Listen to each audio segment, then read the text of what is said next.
many of you who were here last week? Okay. Anybody remember last week when I mentioned that I had very rarely preached on the book of Revelation? Yeah. If you'll recall, Revelation falls into a category of biblical literature in which only two books of the Bible fall. Revelation and Daniel are what we call apocalyptic literature, because both books are full of all these strange images and portents of judgment and battle, and we tend to think of them as apocalyptic, or apocalypse as a violent and chaotic end to the world.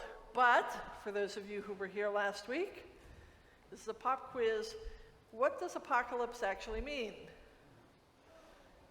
To uncover, to disclose some previously secret knowledge. In other words, a revelation. Well, as it turns out, this week when I went to write this sermon on Daniel, I looked through all my old notes, both digital and even paper, and I discovered that I have never, ever preached on the book of Daniel in my entire life. Yeah. And what that meant was I couldn't cut and paste from anything. I had to sit down and reread and seriously restudy the whole thing, which seemed unfair to me because, summer sermon series are kind of traditionally supposed to be a bit lighter and therefore easier on the preacher, and so far it's not working out that way. But I'm really not too bothered by it because I actually learned a lot that I hadn't known before about the book of Daniel. Now, you would think it would have figured in that expensive seminary education, but alas, only in a sort of a general overview kind of way with the other prophets. And this is one of the many reasons that there's a group of pastors on Facebook with a page called Things They Didn't Teach Us in Seminary. And most days it's the most entertaining thing I read. Now, you've probably heard the story I told the kids from Children's Church about Daniel and the lion's den. Does that ring a bell? Anybody who's ever been to Sunday school probably, saw that. Does the phrase Babylonian exile ring a bell? Okay, good. To set the context for the book of Daniel, you need to know that it takes place during what's called the Babylonian exile, or Babylonian captivity. And this is the time after the little nation of Israel was conquered by King Nebuchadnezzar of Babylon in the 6th century BC, 600 years before Jesus, and Jerusalem was destroyed. And what the Babylonians did was they captured all of the elite citizens of ancient Israel, the royalty, the nobles that they hadn't slaughtered, the priests, any educated or wealthy people, and carried them off to Babylon as slaves, marched them on foot 900 miles from Jerusalem to Babylon. Now, you've probably heard the Boney M song, otherwise known as Psalm 137, by the waters of Babylon, where we sat down, and there we wept when we remembered Zion. It's a song sung by enslaved people, remembering the past. And this exile and the eventual return from exile had a far-reaching impact on the development of Judaism as a religion and has remained very significant to Jewish history and culture to this day. And most of the characters in the book of Daniel, including Daniel himself, were these exiles, these enslaved people. And the events recorded in the book take place over pretty much the entire history of the captivity, from the conquest by Nebuchadnezzar to the rule by his grandson Belshazzar to the subsequent conquest of Babylon itself under King Darius the Persian, also known to history as King Cyrus. And notwithstanding that he was a slave, Daniel was a powerful advisor to Darius, which meant that he had political rivals. And these rivals conspired to get Daniel thrown into that pit of hungry lions. So when Darius the Persian came back the next morning to see what had happened, and and expected his friend had disappeared into their hungry maws. There was Daniel, alive and well, just chilling, lions purring away. What I didn't tell the kids was that Darius was so angry that he took the people who had conspired against his buddy Daniel and he threw them all into the pit, along with their innocent wives and children. He was not exactly a nice guy. But then, in the end, he relents and he repents and he says, Daniel's God is clearly more powerful than the God he worships. And when I reread the book of Daniel, I realized that a good number of the stories in the book figured pretty heavily in the teachings of the Baptist Sunday school I grew up in. Probably because they're, colorful and exciting. This is the Action Bible. I recommend it. Actually, I don't. Anyhow, I hadn't actually looked at it very hard since Sunday school. But there are other tales that I remember from Sunday school. Has anybody ever heard of Shadrach, Meshach, and Abednego? That's another song too, but I don't know it, thank God.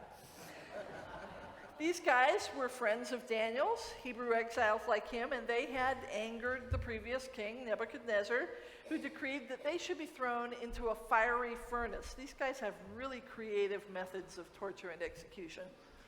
And the furnace was heated up extra special hot for them, so hot that the blast from it killed the men who threw them into it. And yet, Shadrach, Meshach, and Abednego weren't harmed. And when King Nebuchadnezzar looked into the furnace, they were just chilling, you might say. just walking around in it.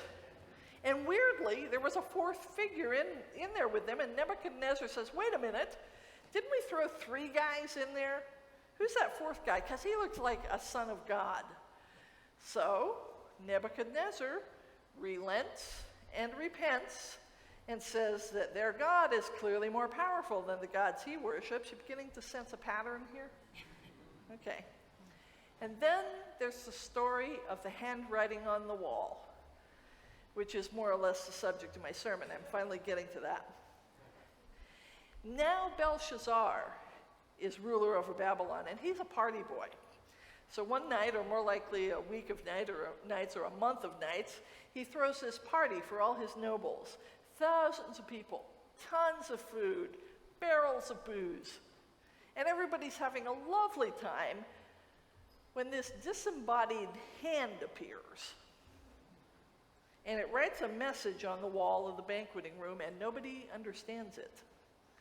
So Belshazzar, I love these Babylonian names, Shazam!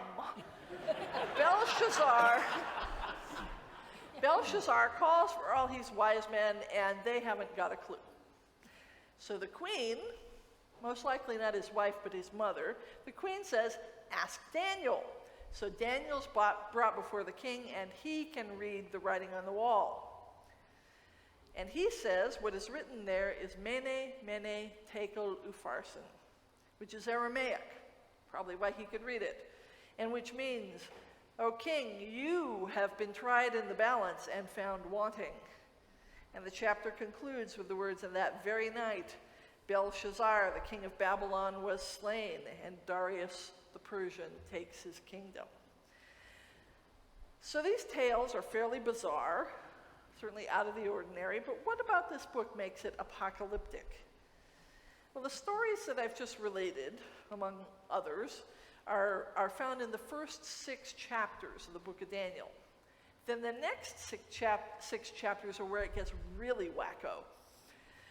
Daniel records visions of great beasts from the sea, visions of great cataclysmic battles, visions of the rise and fall of empires. Might get a clue where he got that notion from. Visions of a return to the land of Israel, visions of angelic messengers, even in some version, visions of dragons. Truly bizarre. It really broke the bounds of reality for folks, and it still does to modern readers. And like the book of Revelation, there is no point in trying to read any of this stuff literally. Don't do that. Okay? Also, Many people have tried to read Daniel to predict the future, including the end of the world, as they have with Revelation, and have generally just made idiots of themselves. Don't do that either. Okay? You may have heard me say once or twice that all of my sermons have to pass a so what test before I dare to preach them. So what? Where's the good news? What's the point of this? It should have at least one point. Now, I was taught in Sunday school at the First Baptist Church in Mill Valley that the point of these stories was that God would take care of those who were faithful to God. And for me, now that's not quite enough. And in the true spirit of apocalyptic literature, and apocalypse means to uncover, I think there is much more to uncover in these stories. There is more to the point. And those of you who've heard me say that I really only have one sermon, you probably already know what the point is. What's the point?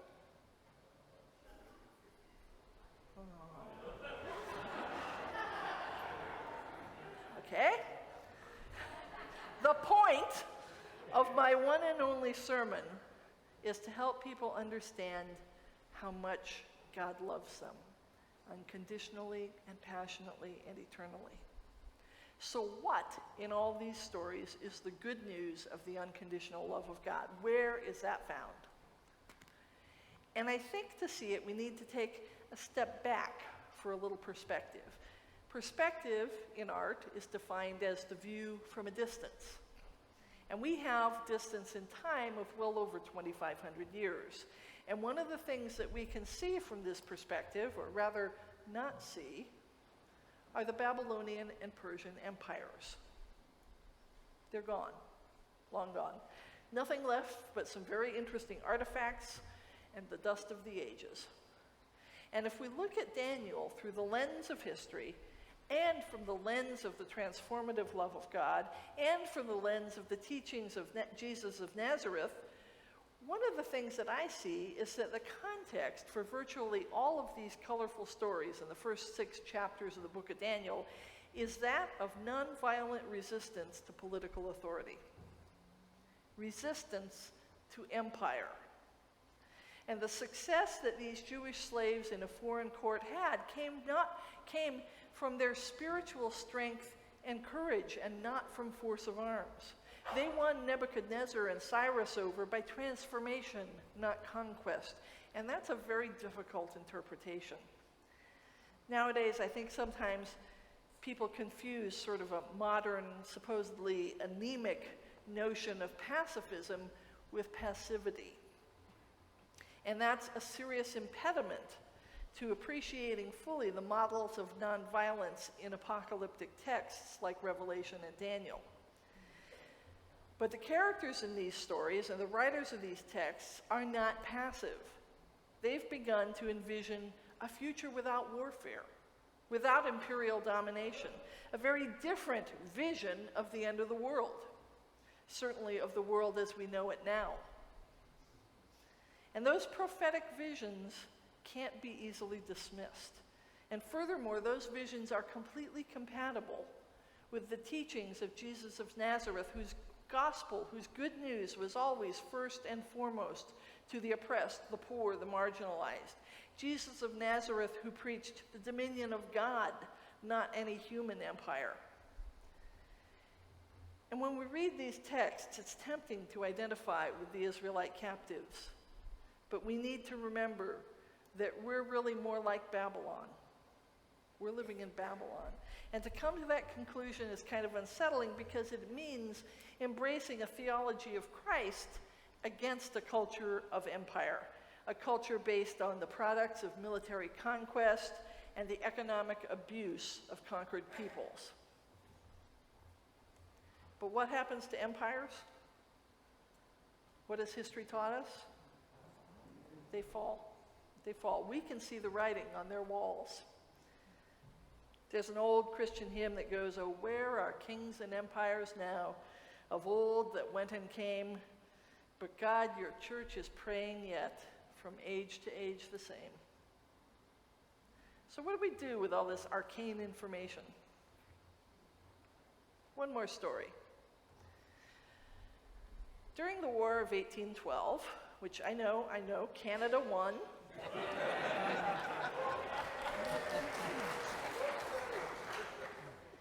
There was a Quaker named Joseph Hogue, and he refused to fight. And he was challenged by one of the king's officers as to why he wouldn't take up arms. And he retorted, "Why won't you lay down your arms?" And the officer said, "Fine, I'll lay down my arms when everyone else lays down theirs." And Joseph Hogue said, "Well, that's the difference between us. You aim to be one of the last men on earth to do good. I aim to be one of the first and set the rest an example. Let's do good. Let's let the world end in peace." Amen.